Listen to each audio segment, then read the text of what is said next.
Morning, everyone. Happy first day of trying to get some work done during the school holidays, and welcome to the News Agenda with me, Fleet Street Fox. And today I'm joined by the top half of the head of Sunday Mirror's columnist, Mark Steele. Morning, Mark. Hello, am I all right there? Am I that's my thing on these things. I just correct people's posture and lighting all the time. Yeah, it's very, very important. Half younger. Exactly. Now, what have we got today? Well, the Mirror has splashed on news that Derby football boss Wayne Rooney, whoever he is, has called police after being photographed asleep and with bloodied knuckles in a hotel room while surrounded by scantily clad young ladies. Now, we're not going to be discussing this because it is nothing new and there's nothing to be explained, except perhaps to Colleen again. But there is some news further into the paper on the page 6-7 spread where the professor who helped create the NHS COVID app is asking people not to delete it in case it increases hospitalizations. Now, this pingdemic's getting out of control. Both the army and police are reporting high rates of self-isolation despite high uptake of the jab. 1 in 5 of the Met is off work and more than 3,000 of the British Army's regular soldiers. We've only got 77,000 of them to start with. So I suppose the leading question, Mark, is not whether Britain is falling apart at the seams, because that clearly is happening, but whether we're going to make it another week without actually eating each other. What do you think? Oh, I think it's quite funny now. It's just at a point where they've given up, really, isn't it? Like, just the only way you don't get pinged all the time is to delete the app. And so that's what people are going to do. It's like, what a marvellous way to cure an infectious disease is delete the way in which anyone can tell you you're infected. It's probably like if in the 14th century, all you had to do to not get the plague was put a carrot in each ear so that no one could tell you got the plague. You go, I've deleted my ears. It's just, and it's Freedom Day, and even the Prime Minister telling you it's Freedom Day can't go out on his own Freedom Day, and there's more empty shops than at any point since a year and a half ago. And it's like if VE Day had been held in March of 1940 in the middle of the Blitz. It's fantastic. And Boris, Nazis. we all have to stay indoors, and we've all been and the war, but we're free. And it's just, well, they clearly completely. I put in the column, actually, there must be other things that people. The idea that we can have celebrate days long before that, people can have retirement parties the day before they start the job, and July the 9th can be New Year's Eve. It's brilliant. And they've given up now, haven't they? They know the infections are going up. They know, no, I'm quite hopeful. I think the vaccinations probably are going to sort it, but I don't. What do I know? And I think they're like firefighters that are just given up and are going, well, we've spent 16 months, we've tried everything. We tried telling people the fire won't hurt anyone. We've tried telling people it'll only burn people over 80. We tried a squirt petrol on it to help out scheme. That didn't seem to work. We might as well napalm everything. Yeah. Well, we're just now sod it. We're just going to go to the pub and see what happens, I suppose. I mean, we've got an app you can delete to say that you're not hot. Yeah, that would help, wouldn't it? I suppose it's so utterly hopeless. Nobody has a clue. No one knows what the rules are. If someone said, oh, you're only allowed out on a llama or something, people go, yeah, whatever. That'd be the rule. You can't, you're only allowed to eat trifles. You've got to go. You must go to work, but you are not permitted to travel there. All these rules. They do. The maximum number of people allowed in a room at any one time is 0. So if you find yourself in a room, you must leave immediately. It's all full of that, and nobody has a clue what. Ashley doesn't. Look, she's just woken up and she's no nearer finding out what's going on. Now, Liz is just comment was just up there. Ashley, this might help you. What are we going to do without the police and the army?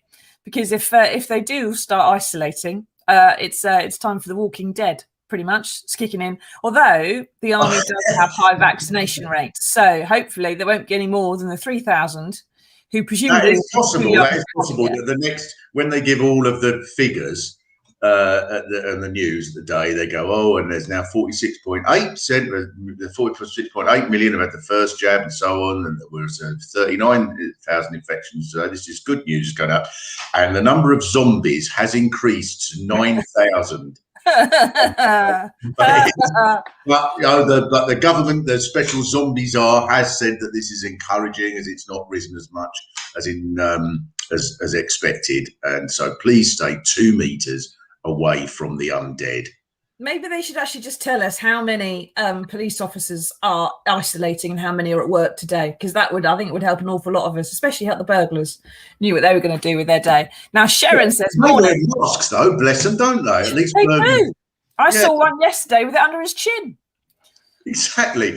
Burglars, the IRA, these are the people who have been sticking to the rules and stopping the spread of the virus. Yeah, burglars have been staying at home.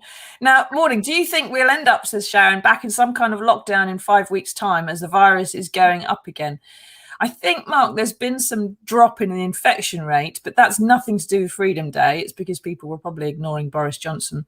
But Wembley, the tennis, all this other stuff is going to start kicking in before long, and then we may see the infection rates go up. So do you think that the middle of August extra Freedom Day we're supposed to get, where you get free from pings and self-isolation, are we going to hit that? Or are we going to go into autumn in lockdown? Well, honestly, it really is literally like asking someone, right, who's going to win, I don't know, Wimbledon or something, because I don't know.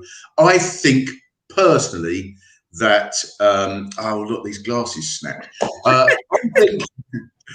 think personally that... like Dame Edna, isn't it? I know, it's just on top of everything else.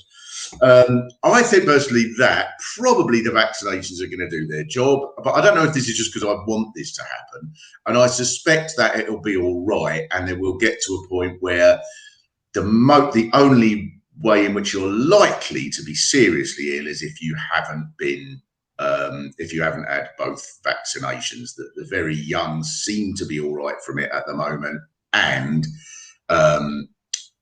the chances of getting very ill when you've had both jabs is not very good. It's possible, but it's not likely. And so then it will be people who just refuse the vaccination who will be the ones getting ill. And I don't know, we can't keep society shut down for them, can we? So I suspect that's what's going to happen. But I don't know. Maybe there'll be a Bulgarian variant that turns you into a chicken. This is the thing. Letting it run rampant in a population that's about half vaccinated, about 50, just over 50% of us are fully vaccinated at the moment. Doctors say that's the best way to make a new variant, because they've got a confined space in which to multiply, and every time it multiplies, it creates a new pattern of itself, which has an error in it, and before you know it, more variants popping up. Thomas says, local supermarket has half-empty shelves. The wagon drivers are all being tested and isolated. I tried to buy some bricks at the weekend, and every builder's yard was shut. I mean, I know it was the weekend, but some of them should have been open, and they were shut anyway.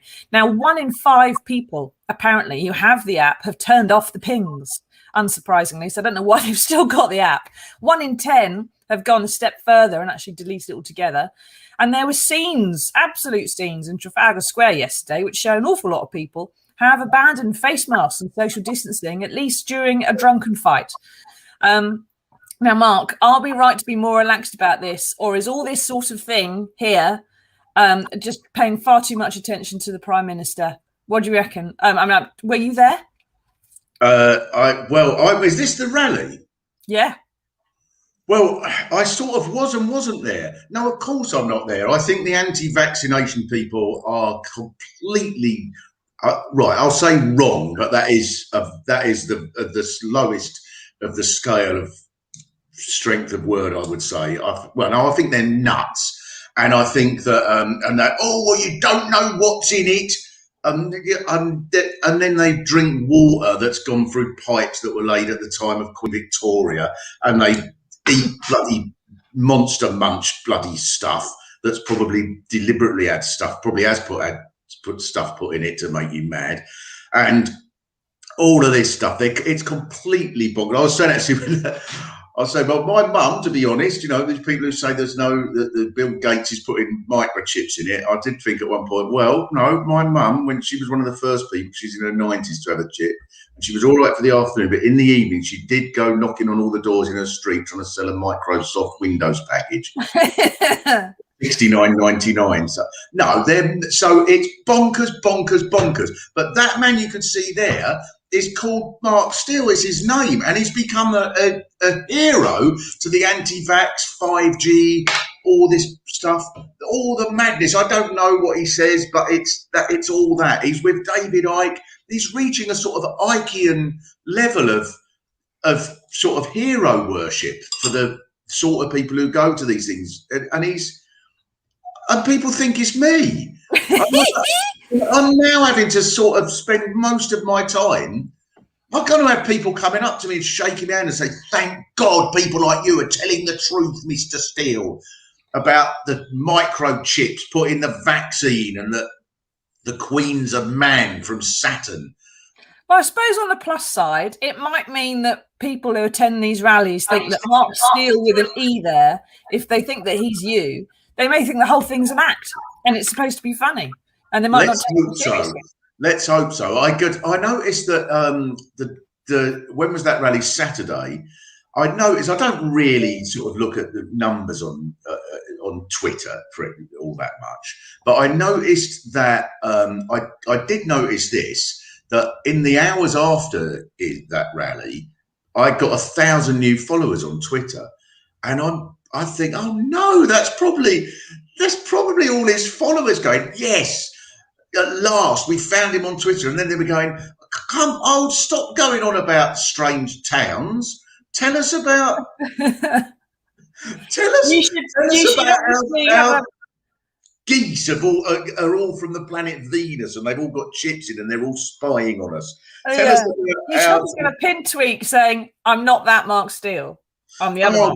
I'm going to have to. Oh, people are going to come up in the street. And you're telling us that Italy doesn't exist. Oh, whatever it is. And here's one of them. Here's one of your fans, Mark, or the other Mark's fans. Donna Koenig. Morning, Donna. They're coming for our children with the poisonous jab. They'll lock us down, saying they're the spreaders. Yes, I agree with you, Donna. I've had both jabs. I have not been poisoned. I have not been ill. I am still with us. And what else can I say? It's not that. Yeah, but you would say that because you're with them. You're one of them. Yeah. If I'm one of them, Donna, could you just let me know who it is I'm supposed to invoice? Because I'm a single parent, freelance, and I need to get paid money for this stuff. If I'm perpetuating the government's agenda, they should damn well be coughing up for it. So please let me know who I invoice and how much. You don't need money in your underground cave where you all live. Yes, exactly, with all the lizards. And the children are the spreaders, sadly, especially if they're the unvaccinated. That is just a scientific fact, I'm afraid. Donna, sorry, you might not like this, but there we go. Manny says, cry, laugh, cry, laugh. Joking, cry, laugh, cry, laugh. Sorry? I think Donna was joking, to be fair. Who knows? She might be. She might not be. It's difficult to tell in this. If you are Donna, I apologise, but still, we've a fetching smile, and I don't think that would be the expression of someone who was. We do. I don't think the words "fetching smile" have ever been said before with the other Mark Steele from a fetching, angry, growling, insane rant. Yeah, they don't all, the anti-vaxxers don't all have scowly pictures. It's amazing. And our backstage techie who's looking at the comments for us says that she is actually being serious. So either way, it's not poisonous.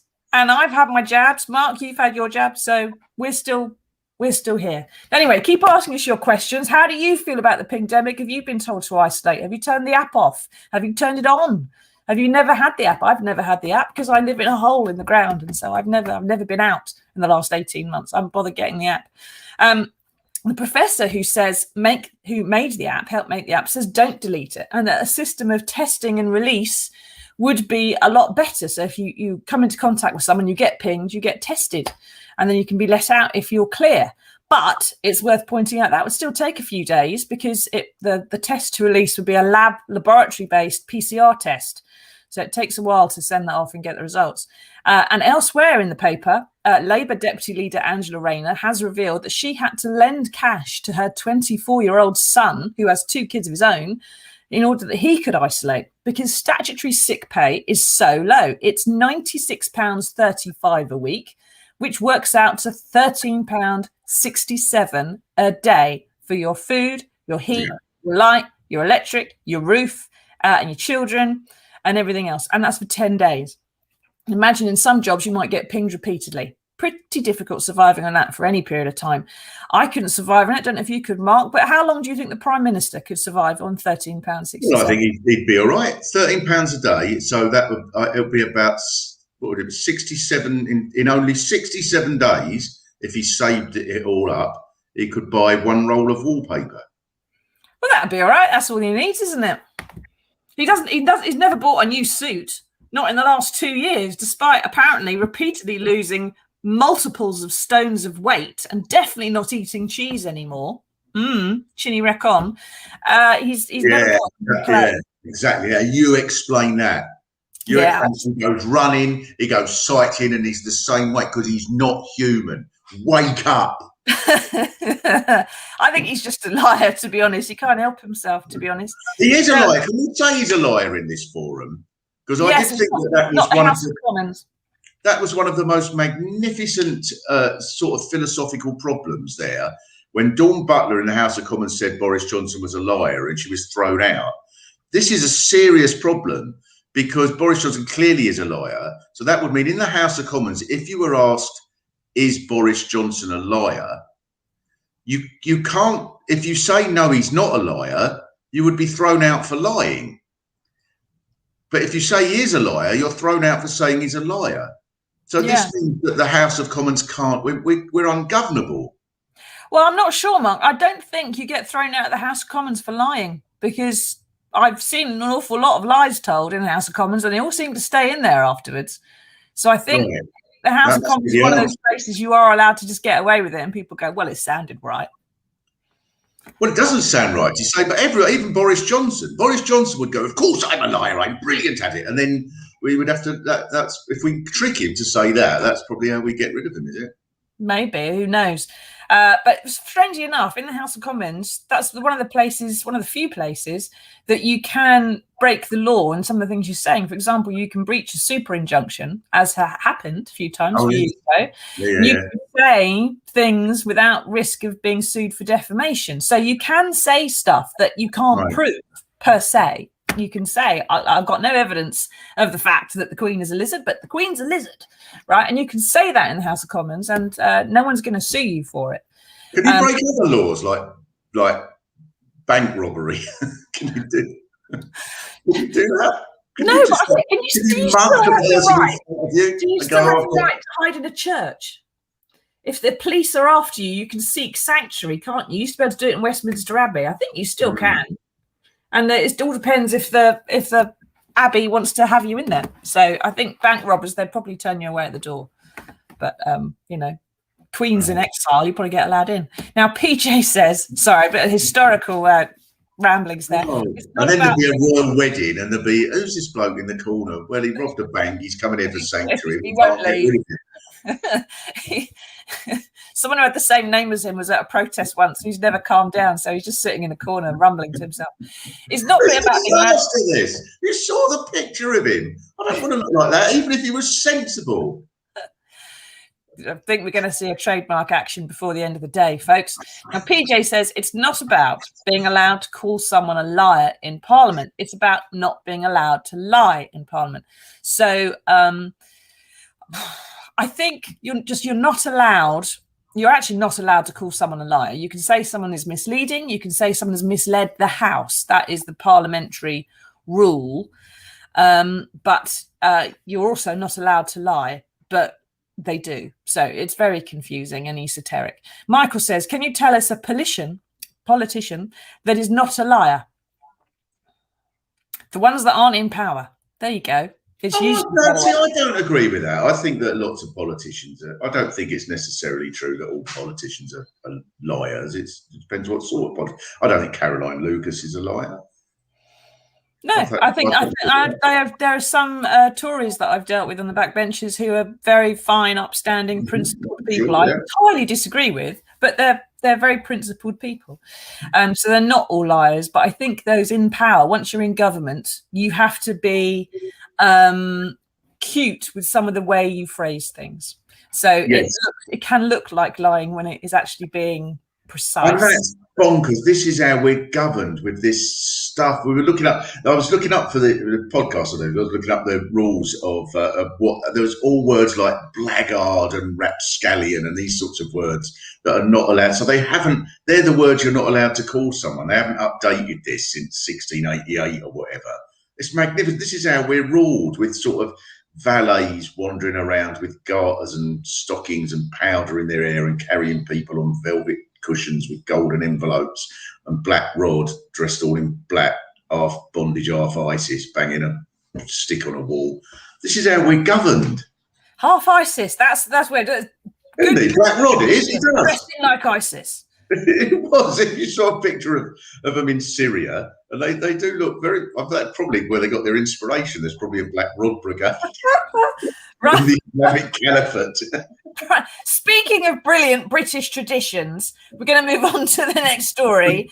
But if you've got any comments about the pingdemic, get in the chat and let us know. But now, speaking of the wonders of being British, I've always thought one of them was the Red Arrows, the airborne aces, who are not only the best of the best from the RAF, but can perform feats in the air that make your mind melt if you are lucky enough to see them. Now, Mark, they can make the most Republican of us feel a burst of national pride, especially when old red, white and blue smoke comes out the back. But it turns out we might not have them for much longer. So what's the story? Well, it seems that there's sort of foreignness is creeping into the Red Arrows, and we're going to have to get foreign planes. I'm surprised we haven't already got loads. I mean, it's such a myth, isn't it? Nationalism.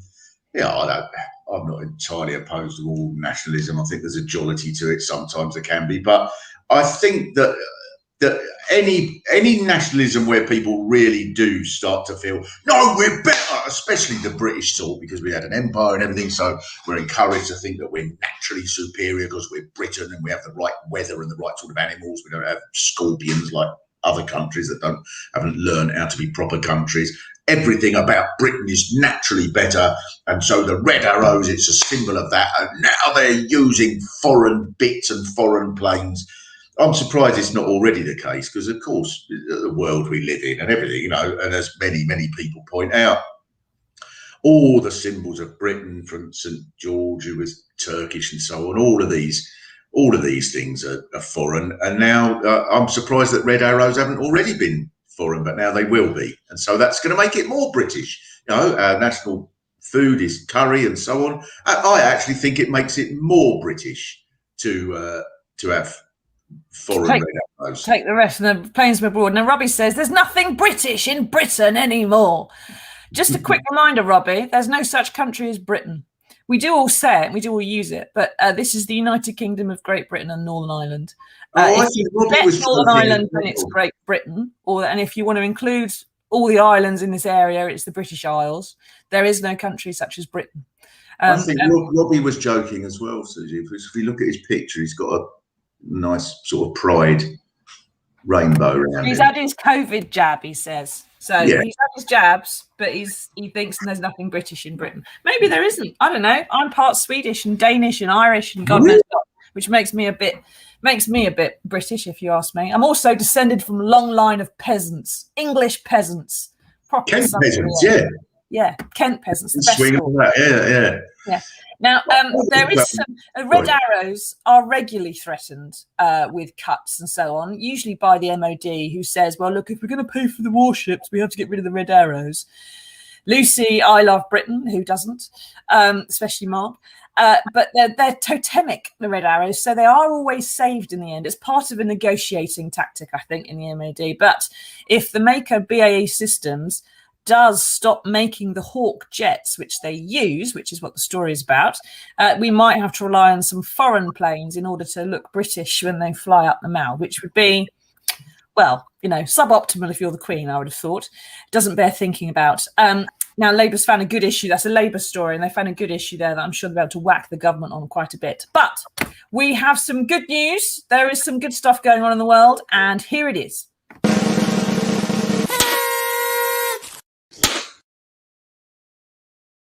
Now, every time that Lex Lawson, who is 11 and has a great name, made for bylines, Lex, if you're watching, leaves the house, his parents have to check if there's a defibrillator wherever they're going, because he's got a heart condition, which means his heart stops anytime there's anything even mild happens, like a prank or a car alarm goes off. He could die. But luckily for Lex, there is a girl called Cody Hartley, who's 19. She's there in the red jumper in the picture, who read about his story and raised funds to buy him his own special defibrillator to carry with him, which gives him and his parents a huge amount of relief and freedom. So he can go anywhere he likes now, which is marvellous for an 11-year-old. Now, Mark, she's given away 9 of these. She's raised money for 9 defibrillators and started fundraising when she was herself only 11. Now, the world's full of fabulous people, isn't it? We've got people impersonating you, anti-vaxxers, some lunatics, but we've got people like Cody helping people like Lex, which I think is marvellous. It is marvellous. Bless you, Cody. What a delightful, wonderful human being you are. If I was to sort of just add one tiny little note of possible negativity, how have we come to a situation where when an 11-year-old boy needs a defibrillator, he has to rely on a stranger who's a 19-year-old girl who is splendidly philanthropic and magnificently tenacious, rather than that being funded by the government through the taxation that ought to provide such things? Yeah. How many boys like Lex are there? How many hours are there in the day for Cody to do her fundraising? I would have thought local parish councils and charities should be doing this sort of thing as well. But we do have some more questions to get to. But first off, if you want to help out with Cody's campaign for defibrillators, she's on Facebook. So after our show's finished, and not before, search for Cody's defibrillator campaign in the search bar, and you will find us. You'll find Cody's fundraising page and maybe help her out. Now, the Ingot House says, what else have you got that the rest of us don't, Britain? Scones, chicken tikka masala, the magic roundabout, Britain's got marvellous things. It's marvellous. Just spiders you can squish, which Australia doesn't have because they're spiders. Are they? What are their spiders made out of? Man-eating things. Spiders are vicious. Do you know that some of the venom, the amount of venom in animals in Australia is more than it would take to kill every single living thing in Australia? They've got an insane amount of venom that, evolutionarily speaking, they don't need. They've just got it in reserve, just in case they break out and come across the sea. Oh, God, I'm not going there. No, it's bad. Benji says, I feel this is less of a supportive set of viewers and more of a witch hunt. Ideally, we should be focusing on current statistics and seeing how we can actually achieve prospering in these times. What are your opinions on forecasting what will happen with the UK economy as it stands? Mark? I think that the UK economy is going to grow at 2.35%, rising to 3.14% year on year from the end of the following tax year. I think we're going to see some record inflation, Benji. Prices will rise. And because of the restrictions on spending by the public sector in the government, that will mean that actually it becomes much worse and we head into recession in a year or two. Unfortunately, if they actually pay the public sector a big pay rise, something like 10%, you've only got to actually pay a fifth of that as the government because you get 80% of it back again. So they'd only have to pay a 2% pay rise to get a 10% headline, and then people would spend more money in the economy and we'd all be saved and inflation would come down. But hey, I'm not an economist. Yeah, you know how to do this, don't you? Read it somewhere. Now, Donna says, was Matt Hancock a liar? Oh, of course he was. He lied to his wife, one assumes. Yeah, of course he was a liar. His very existence was a lie. He stood there pretending to be capable, and yet just without, before he even, you know, the old thing of the politicians lying when they're moving their lips, but he didn't need to move his lips. He was really the moving of his lips that was the problem, basically, unfortunately, and the hands and the 2-foot shuffle that he did at the same time, which was a bit icky. Well, his whole expression to me looked like I know when I'm at the garage and I've taken my car in, and they go, "Has the carburettor been all right?" And I think, I don't know, but I've got to say something, and that was Matt Hancock's expression all the time. Well, but was he alive? Because I think his thing was, it was hypocrisy. He was telling people to socially distance and not see people who weren't from their own household, and also not have sex with someone that was outside their household, outside their bubble. And he was doing exactly what he shouldn't have been doing, and he was only supposed to be seeing people for important work purposes. So that I don't know if that's strictly a lie. It's definitely hypocritical, but it's not a lie as far as I know. As I would say, it's not knowingly saying something that you know to be incorrect. Well, he wasn't. No, I don't agree. I think he did tell lies. He told lies about the amount of PPE. He told lies when he said that the PPE, that the protective equipment in hospitals, that there was plenty there, and that the medical staff that was saying there wasn't any. Right from the start, we threw a protective ring around the care homes. Yeah. He said that. When you're lying too much for Dominic Cummings, you've got a really huge moral problem to deal with when you get to the pearly gates. Yeah. Okay. Now, Laura says everybody in hospital has been double jabbed. No, they haven't. Laura, 60% of the people in hospital at the moment are unvaccinated. They are younger. They're aged 18 to 54, the majority of them. And there's more than 500 that are being mechanically ventilated at the moment. It was 550 last week when I checked. It will have gone up.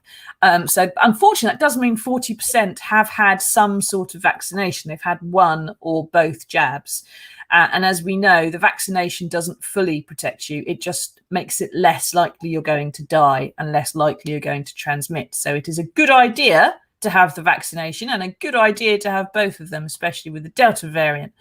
Now, Jamie says, why don't you change your narrative while you have a chance? The people will come for you. A death threat. I don't know. Who are the people? Because we have thousands of views on this and none of them have come for me yet. Change my narrative while I have a chance. I don't have a narrative. I just comment on the stuff that's happening, mate. It's the country's narrative. It's the story arc we're following, which at the moment is going. I don't need to change my narrative, because if the people come for me, I'll just say I'm the Mark Steele that speaks in Trafalgar Square. Yeah, and you're just wearing a wig today, but normally you do the Trafalgar West person. See, this is beneficial to you. Yeah. Right? You will end up using this to protect yourself. Come the new world order, people like me up against the wall. First off, well, you'll have to find a Susie Boniface who's speaking somewhere at rallies. Somewhere in Tewkesbury. I think there's one in Tunbridge Wells who works in a bank, but that's it. That's us. All the Bonifaces are in Sussex anyway. Now, I think that's about it. I think we've wrapped up. Thank you very much, Mark, for joining us. RJ's not coming for us. Thank you, RJ. Let's hope that you become Prime Minister, not the other one, because otherwise we're all stuffed. Thank you for joining us, Mark. Thank you for watching, everybody. Thank you for your questions. Please go and check out Cody's defibrillator campaign in the search box now. You are free to go and do that and see if you can help her campaign. And, just hope you're not self-isolating and that we get through this fairly soon. See you all on Wednesday for another edition of the News Agenda, slightly later time of 9:30. Bye, everybody.